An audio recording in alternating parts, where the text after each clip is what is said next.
Ici, tout le monde l'appelle le phare du bout du monde. Et pourtant, il n'est qu'à 500 mètres du rivage. Pour comprendre ce nom, un peu d'histoire.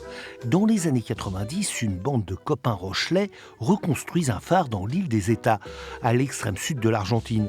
Au retour de cette expédition, la ville de La Rochelle décide de construire une réplique juste en face de la plage des Minimes.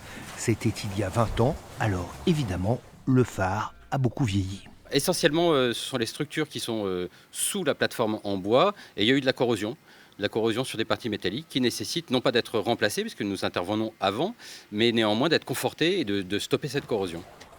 Les entreprises et leurs ouvriers sont donc au chevet des vieux pieux pour éviter la rouille et ses conséquences destructrices. On voit ici qu'il y a des zones de corrosion, on voit bien qu'il y a quand même pas mal de chancre, des pertes de métal. Donc le premier sablage a permis de les mettre en évidence.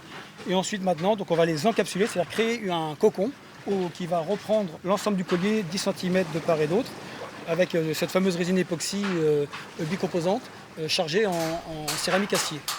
Le chantier ne va pas sans quelques problèmes. Il faut d'abord éviter les rejets polluants. Seconde difficulté, la mer qui va et vient, imprimant son timing aux travaux. On a des contraintes de marée, donc à marée haute, on a les pieds immergés.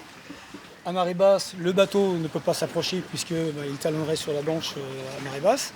Donc on a tous les jours une amplitude horaire qui varie tous les jours en fonction des impératifs de marée.